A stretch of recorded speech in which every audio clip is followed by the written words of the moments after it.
Let's read this first story and talk about what's going on. We got this from Timcast.com. Oh.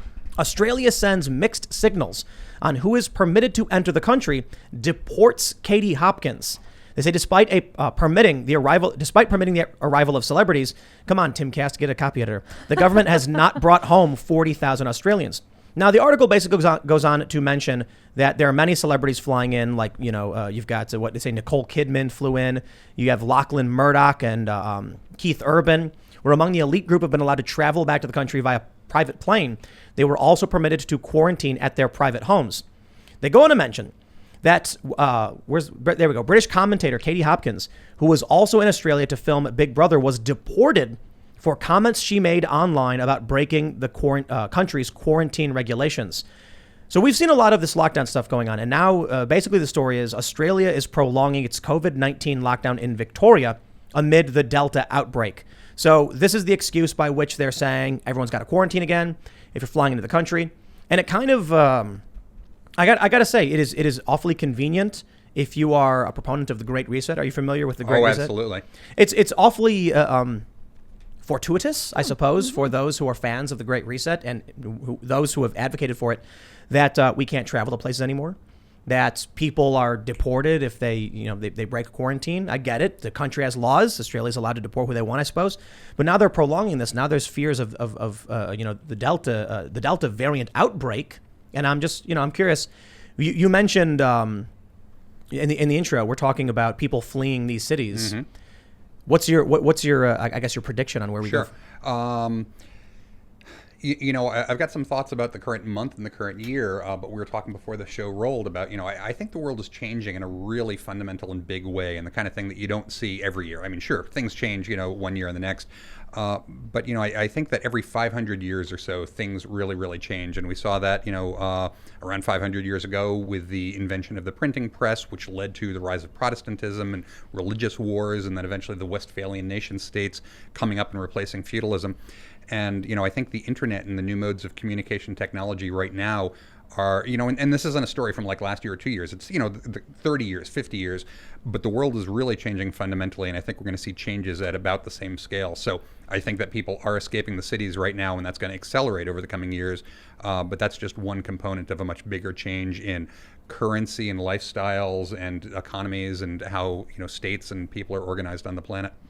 Do you think it's intentional? Like there are people who are actively trying to kill off cities? Obviously, well, there's intention out there and there's emergent stuff. I don't think that the elites who are pushing the Great Reset and the whole, live in the pod, eat the bugs, want people to escape the cities. They're saying, hey, our system is already 80% along and we just need to tune it a little more. We need, more green energy, even though windmills are sort of a terrible technology and nuclear is much better. And we need more sustainable foods. And by sustainable, they're always talking about bugs. And never about, raising pigs and chickens and, eating wineberries. No, they're saying not to eat pigs and chickens. Right. They're saying to eat the bugs. Right. Did you see that story out of Leesburg, Virginia, where the guy was serving cicadas? I did not. He was like going into his his side of his house and picking them off. Mm-hmm. Yeah. And then I guess the health department was like, dude, you can't pick bugs off the side of your house and serve it to people. So he ordered cicadas. Right. And now I'm like, but I guess they were from China. Huh. So clearly defeats the purpose of eating sustainable bugs from the floor. Ship them in by air or something. Yeah, perhaps. right. Just eat the centipedes. Yeah. Yeah. So anyway, sorry, I don't know. I think your question was this intentional to get people to flee the cities? And I think what's intentional is the Great Reset, the whole endless propaganda about how eating bugs and your lifestyle is going to be different and you're not going to own anything, you're going to rent everything. And, I think that a lot of that is intentional. But I think that we're, to some degree, seeing the last gasp of the current system, sort of like, the Soviets around 1985.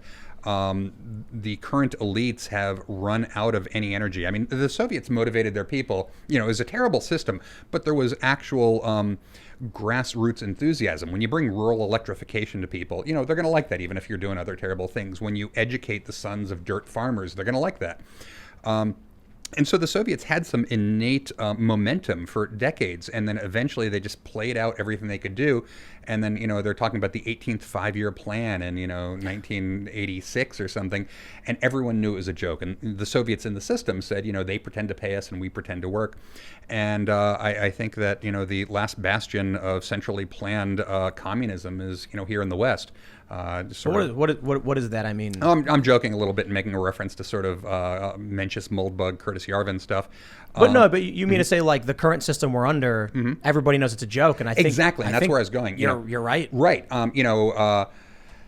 We've got, and don't worry, I know what one can say and not say, but we've got a Democratic Party. The Republican Party ceased to be able to put forward any candidates of its own sort of ideology, and the Democratic Party has sort of entirely run out of steam, where they're putting forward these candidates who it's inevitable because it's their time, and you get these, sort of absolute laughing stocks. Hillary Clinton. Right. Joe Biden, God help him, does not seem to have all of his marbles in one place. He's got like 2 marbles left. Right. And it's a tragedy. But this is the last gasp of the system, and so they pretend to have a president, and, we pretend to respect the system. And I think that things are changing. I like that joke. They pretend to pay us, we pretend to work. They pretend to have a president. I think the sad thing is, it's paper thin. Yeah. There is a presidential administration. Joe Biden is bumbling Joe, Trina on shop at a pressure, bad at cath care. And, one thing that I've brought up on the show frequently is that when he speaks, it's very obvious he's not talking to half the country. Right.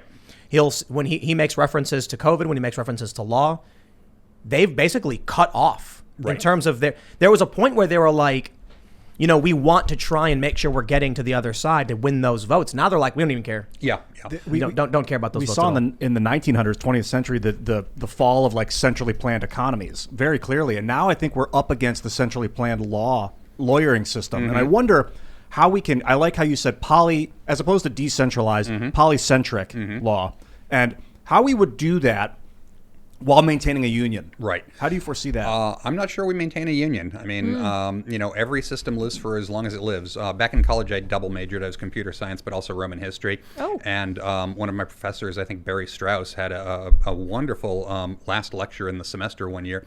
And, he was talking about the parallels between the Roman system and the American system. And, he said a few things that, every country ends eventually. But also its forms linger on after the reality of it has died. And, a lot of people, sort of red gray tribe will say, America's gone so far off the rails, but we'll get it back. And I'm like, dude, I think America ended somewhere between 10 and 50 years ago. And right now, we still have the form of it. Some people argue it ended with the Federal Reserve. I think that's, I don't particularly have the Federal Reserve bug. That explains everything. But I can get along with those guys. I think that there's good arguments that, not Coolidge. Anyway, I'm blanking in my early 20th Woodrow century. Wilson? Yes, thank you very much, sir. And there's another argument to go further back that Abraham Lincoln, and even if freeing the slaves was a wonderful ideal, it's interesting how every other country on the planet managed to free its slaves without having a war and killing 3% of its population. Yeah, and many before us. Yeah. Like the British Empire. Exactly. Perfect example. Great Britain proper, I think, was in the 1700s. Yep. What was it, like 73 or something, or 75? I would have thought it was later than that, but I'll trust your number. I could be wrong. I know that in the Greater Commonwealth, it was 1833. I could be wrong. That's the number I had in my head. It's funny because they freed their slaves, but they still had like colonized India completely. Right. So like, right. And the United States is an example of that. But we talk about we're this exemplar for all mankind, this wonderful free society where anybody can do anything, as long as it's in the properly approved narrow set of things that are good and free, not terrible bad things like going to church and having old-fashioned ideas or owning firearms or anything. And yet we have this crazy system where members of both parties sort of support this imperial warmongering system where we're fighting in 30 or 40 different countries. So we've got this representative government and all these freedoms at home to some degree, while simultaneously we have absolute what is the word I'm looking for? Without unfettered. Yes, unfettered. That'll do. We have this effective war on anyone we want to, and there's no checks and balances, and there's no civil rights. It's crazy to me how at a certain point, the United States, the politicians stopped actually implementing policy in this country, and it was actually an argument over what we should be doing overseas. Right. And we had a long period of that. Look, I can't argue for about what happened before I was born, but I know most of my life was just a whole lot of arguing about what we're going to do to other people elsewhere. Right. And I long complained. I'm like, everybody's coming out talking about these pipes in Flint, which now I believe are fixed, but I'm like, How much money did we spend in Afghanistan building roads and building schools? Right. So it's weird to me that the answer to a lot of what the left was complaining about was simply that we focus on America first, which is controversial, I guess, for some strange reason. But I want to go back to this point about Katie Hopkins in Australia, because you mentioned there might not be a union, and so I'm wondering if these countries are effectively shutting their borders off. They're making it much more difficult for anyone to come in. What is it going to look like if the United States isn't even going to be a union, but then it's already hard enough for people to travel? It feels like everybody is becoming more isolationist. So there's an interesting thing where things are getting physically more isolated, in the physical realm of where can you go, at the same time that distance is becoming less important. And this is the whole sort of Lexus and the olive tree thesis that, the world is getting flat and, you can source parts from wherever. And you can, I work for a startup that doesn't have a physical location. We're decentralized and we've got people, all the way from Italy over to Japan. So we've just got this sort of weird rolling 20-hour clock.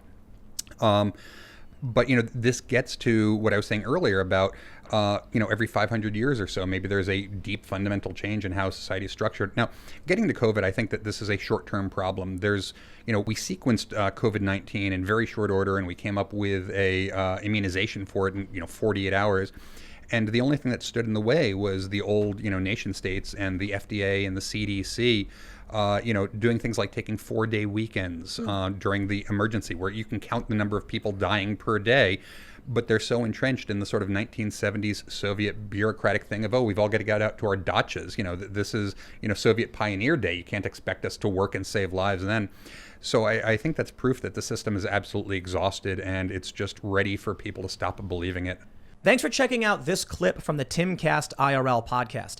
If you want to see the full show, come back to this channel, youtube.com/TimcastIRL, Monday through Friday at 8 p.m., where you can leave comments and super chat, and we actually will read your comments on the show.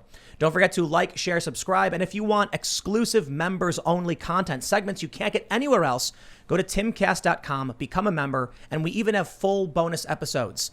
Thanks for hanging out, and we'll see you all next time.